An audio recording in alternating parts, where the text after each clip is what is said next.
The incessant banging on his front door at 7:15 a.m. on a Saturday was Michael Donovan's first clue that this weekend wasn't going to unfold as planned. He stumbled downstairs in his pajama bottoms and a faded college t-shirt, hair still rumpled from sleep, expecting a package delivery requiring a signature or maybe a neighbor with an emergency. What he found instead was a thin woman with highlighted blonde hair cut in an angular bob, designer sunglasses perched atop her head despite the early hour, and an expression that suggested she'd been personally wounded by whatever transgression Michael had unknowingly committed. "Do you have any idea what you're doing?" she demanded without preamble, her voice carrying across the cul-de-sac like a warning siren. Michael blinked, his brain still foggy with sleep. "I'm sorry." "What?" "Your pool." She jabbed a manicured finger toward his backyard. "You're draining it into the storm drain. That's against HOA regulations, Section 14, Paragraph 3. It's a $500 fine." The pieces slowly clicked together in Michael's mind. Yes, he was draining his pool. After 6 years in the Oak Ridge Estates subdivision, the liner had developed several tiers that no amount of patching could fix. The contractor was scheduled to install a new liner on Monday, and they'd instructed him to drain the pool beforehand. "I have permission," Michael said carefully, trying to remember if he'd ever seen this woman at any HOA meetings. "I filed the proper paperwork with the board last month. They approved it Tuesday." The woman, who still hadn't introduced herself, scoffed loudly. "Well, I wasn't informed, and I'm heading the Neighborhood Water Conservation Committee. We've been in a drought for 3 months. You can't just dump thousands of gallons of treated water." Michael leaned against his doorframe, the irritation beginning to overcome his grogginess. He'd lived in Oak Ridge Estates for over half a decade and had never once heard of a Neighborhood Water Conservation Committee. "Look, I don't mean to be rude, but who exactly are you?" The woman drew herself up to her full height, which even in wedge sandals barely reached Michael's shoulder. "I'm Karen Whitfield. I live in the beige colonial at the entrance to the subdivision. I've been on multiple homeowner committees for 3 years." Michael had a vague recollection of seeing her at the community pool, usually complaining about children splashing too much. "Well, Karen, I appreciate your concern, but I followed proper protocol. The HOA board approved this, and the water is being drained according to county regulations. The chlorine levels are neutralized." He'd made sure of that, having researched local water regulations meticulously. "The board couldn't have approved this," Karen insisted, pulling out her phone. "I'm calling Gerald right now."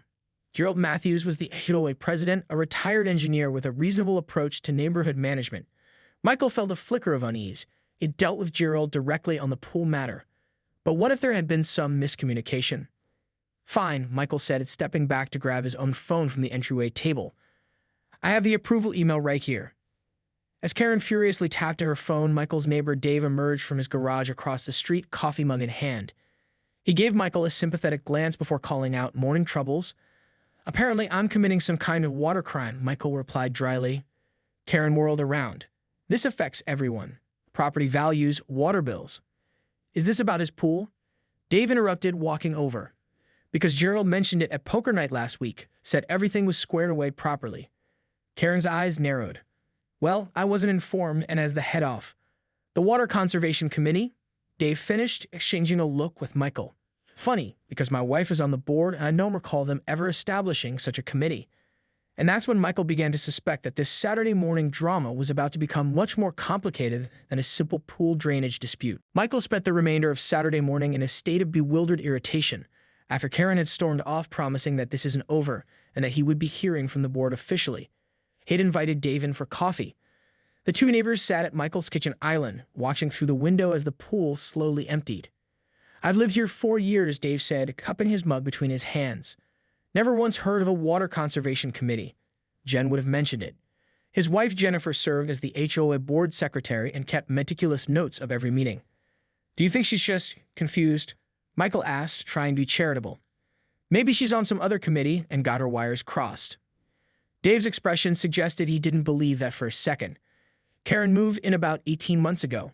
Since then, she's tried to get the Martinez family's basketball hoop removed, filed complaints about the Wilsons' holiday decorations being excessive, and attempted to find the paddles for their kids' chalk drawings on their own driveway. Michael winced. "Seriously? I had no idea." "You work from home, right? You missed the neighborhood daytime drama." Dave took a sip of coffee. "Look, I bet my next mortgage payment that Karen isn't on any official committee.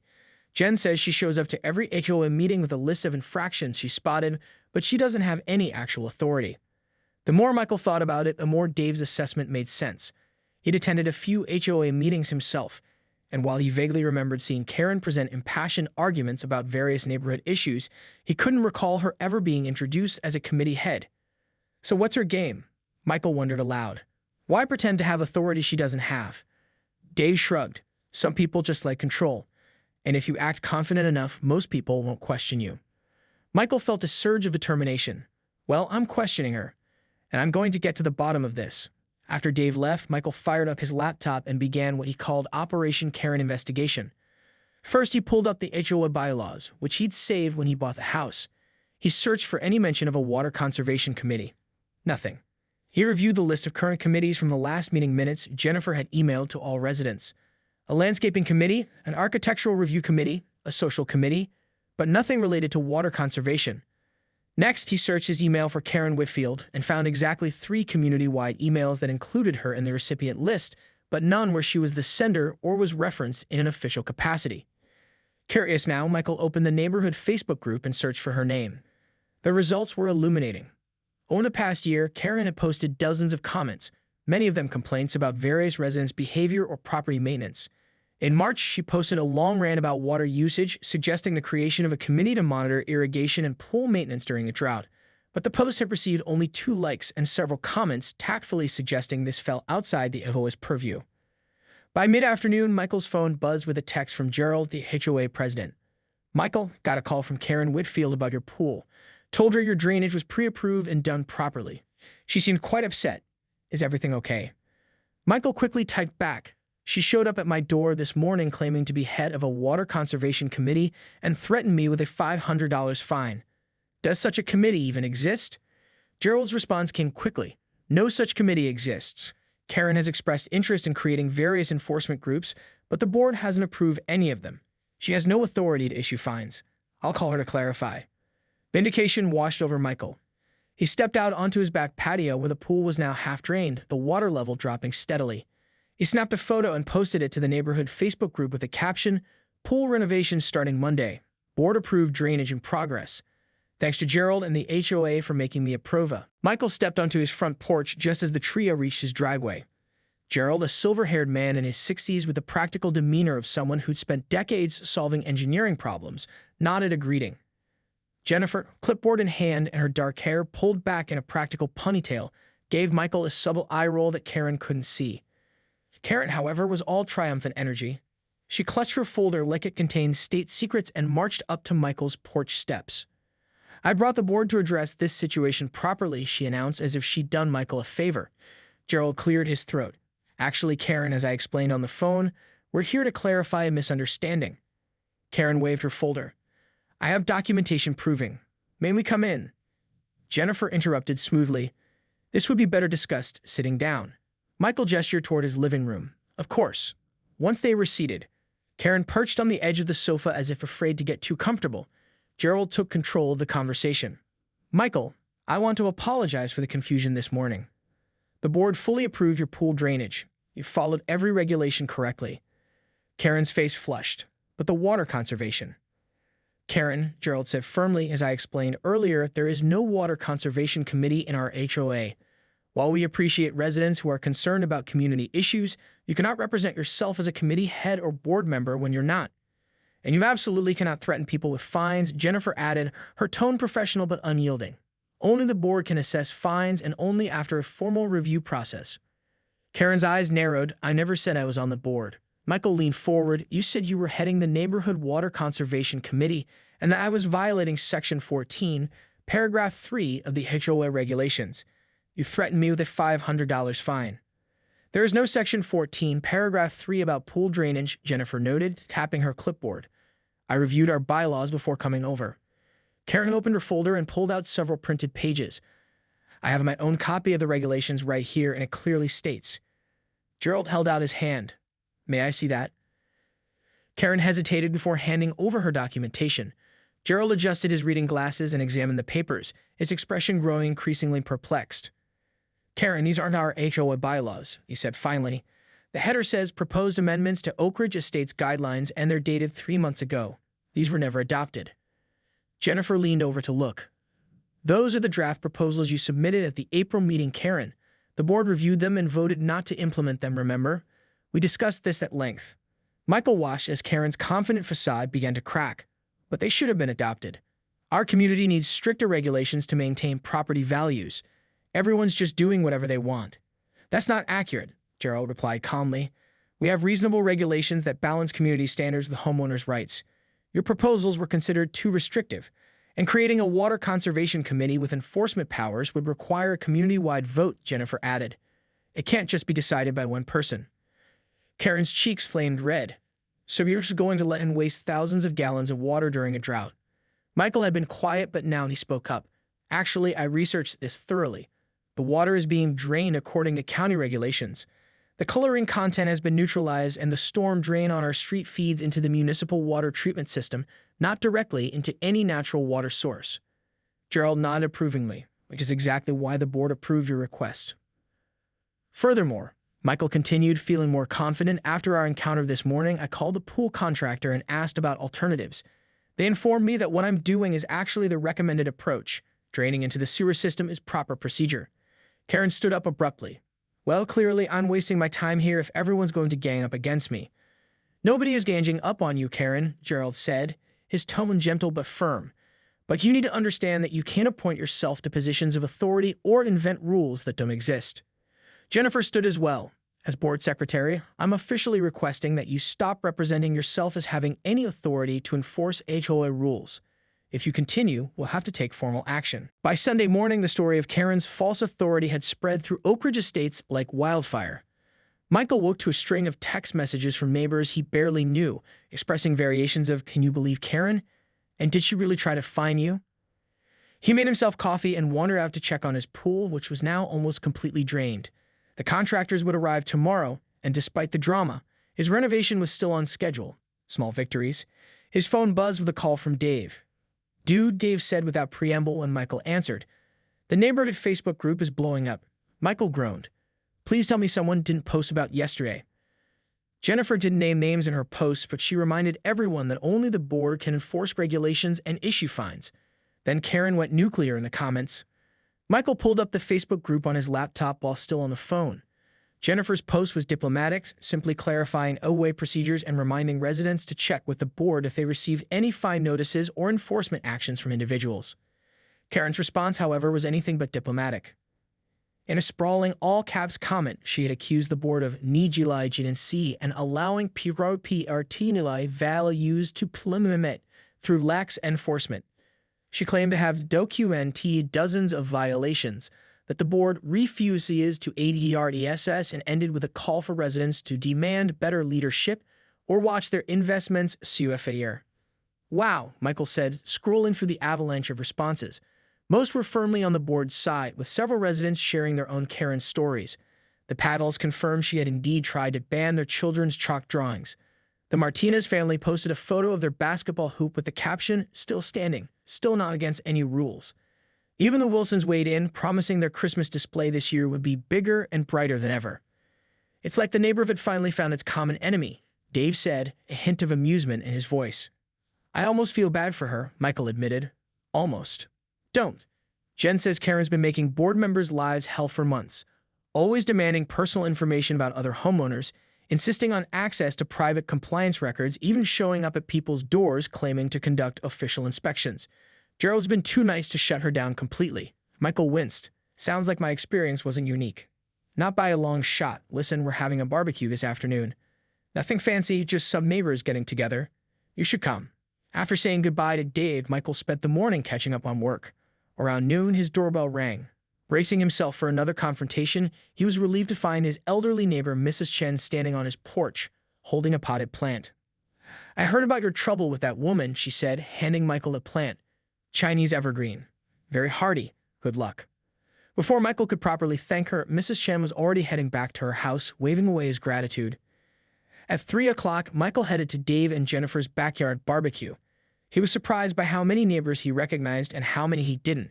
In his 6 years at Oak Ridge Estates, he'd been friendly but not particularly social, focusing on his remote work and occasional weekend trips rather than neighborhood connections. Jennifer greeted him with a plastic cup of lemonade. "The man of the hour." Michael felt his face heat up. "I really didn't mean to cause such a stir." "You didn't," she assured him. "Karen's been building to this for months. You were just the catalyst." Gerald was manning the grill, somehow maintaining his dignity despite wearing an apron that read, "Grill Sergeant." He nodded to Michael. "How's the pool coming along?" "Contractors start tomorrow," Michael replied. "Thanks again for your help yesterday."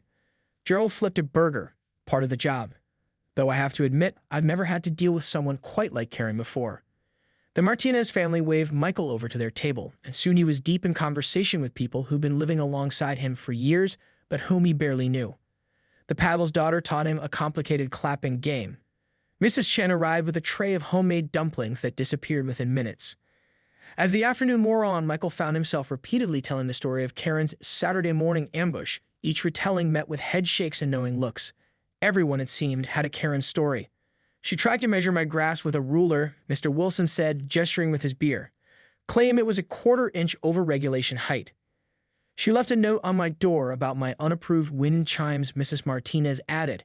"There's nothing in the bylaws about wind chimes." Wednesday evening arrived with an unexpected summer shower, sending raindrops pattering against the newly installed liner in Michael's empty pool.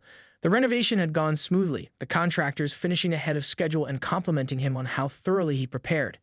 Now he stood in his kitchen, watching the clock tick towards 7 p.m., the designated time for Karen's emergency community meeting. His phone buzzed with a text from Jennifer. "Are you going?" Michael hesitated before typing back, "Not sure." "Are you?" "Gerald and I will be there. Official board presence. Damage control." Michael sighed. He had no official reason to attend, but curiosity was getting the better of him. Plus, after the barbecue, he felt a new sense of connection to Oak Ridge Estates that he hadn't experienced before. Whatever happened tonight would affect his community, a community he now realized he cared about. "I'll be there," he texted back. "Need a ride?" 20 minutes later, Michael, Jennifer, and Gerald were walking up Karen's immaculately landscaped front path. The beige colonial at the entrance to the subdivision was exactly as imposing as its owner, flawlessly maintained with not a flower out of place, but somehow unwelcoming despite its perfection. "Remember," Gerald murmured as they approached the door, "we're just here to listen and correct any misinformation. No arguments."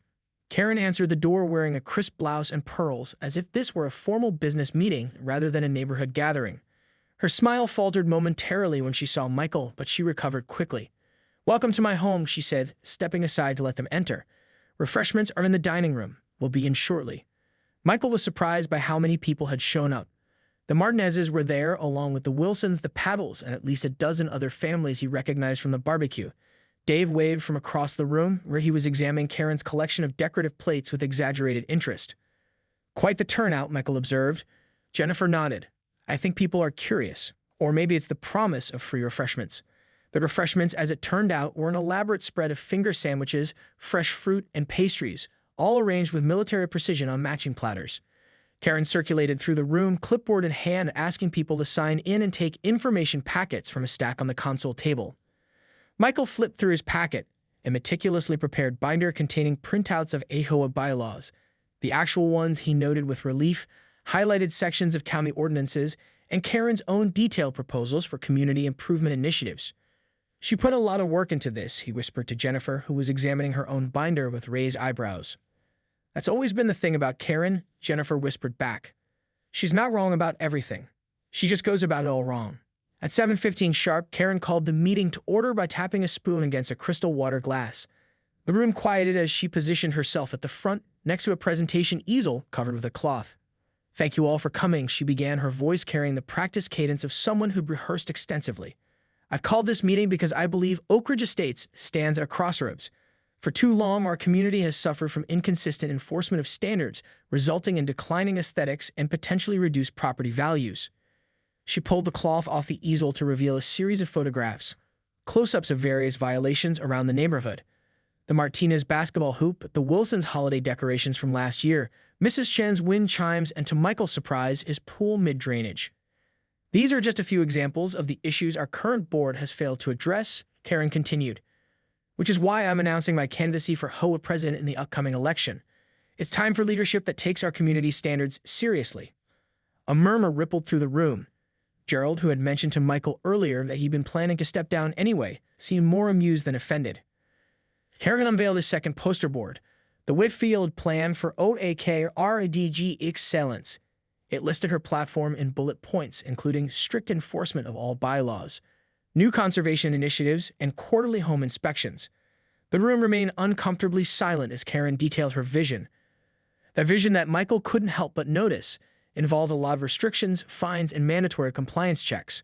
When she finally paused for questions, no one immediately spoke up. Then, to everyone's surprise, Mrs. Chen raised her hand. "You talk about property values," the elderly woman said, her voice soft but clear. "But what about community values?